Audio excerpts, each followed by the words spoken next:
മരണം വരെ നമ്മളെ പിന്തുടരുന്ന 3 കാര്യങ്ങൾ. ജീവിതത്തിന്റെ സത്യം.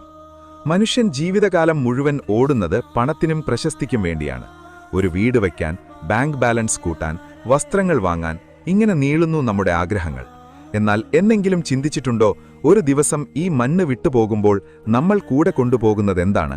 ലക്ഷങ്ങൾ കൊടുത്തു വാങ്ങിയ ഫോണോ, നമ്മൾ ഏറെ സ്നേഹിച്ച വീടോ കൂടെ വരില്ല. നമ്മുടെ ശരീരം പോലും ഇവിടെ ഉപേക്ഷിക്കപ്പെടും. എന്നാൽ നമ്മളെ വിട്ടുപോകാത്ത 3 കാര്യങ്ങളുണ്ട്. കർമ്മഫലം. ആദ്യത്തേത് നമ്മുടെ കർമ്മമാണ്. നമ്മൾ മറ്റുള്ളവർക്ക് ചെയ്ത നന്മകളും തിന്മകളും ഒരു നിഴൽ പോലെ നമ്മുടെ ആത്മാവിനെ പിന്തുടരും. രണ്ടാമത്തേത് നമ്മൾ ചെയ്ത പുണ്യം അഥവാ ഭക്തിയാണ്. ഈശ്വര സ്മരണയോടെ നമ്മൾ ചെലവഴിച്ച നിമിഷങ്ങൾ നമ്മുടെ ആത്മീയ യാത്രയിൽ തുണയാകും. മൂന്നാമത്തേത് സ്നേഹമാണ്. നമ്മൾ മരിച്ചു കഴിഞ്ഞാലും മറ്റുള്ളവരുടെ മനസ്സിൽ നമ്മൾ അവശേഷിപ്പിച്ചു പോകുന്ന സ്നേഹനിർഭരമായ ഓർമ്മകൾ. അതാണ് നമ്മുടെ യഥാർത്ഥ സമ്പാദ്യം. അതുകൊണ്ട് പ്രിയപ്പെട്ടവരെ, ഇന്ന് സമ്പാദിക്കുന്നതിനിടയിൽ ആരെയും വേദനിപ്പിക്കാതിരിക്കാൻ ശ്രദ്ധിക്കുക.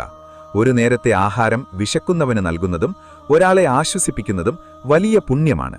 കൂടെ വരാത്ത വസ്തുക്കൾക്ക് വേണ്ടി ജീവിക്കുന്നതിനേക്കാൾ കൂടെ വരുന്ന നല്ല കർമ്മങ്ങൾ സമ്പാദിക്കാൻ ശ്രമിക്കുക. ഈ സത്യം മനസ്സിലാക്കി ജീവിച്ചാൽ മരണം പോലും നമുക്കൊരു ഭയമാകില്ല. ഭക്തിയും നന്മയും നിറഞ്ഞ ഒരു ജീവിതം നയിക്കാൻ ഈശ്വരൻ നമ്മെ അനുഗ്രഹിക്കട്ടെ. എല്ലാവർക്കും നല്ലൊരു ജീവിതം ആശംസിക്കുന്നു.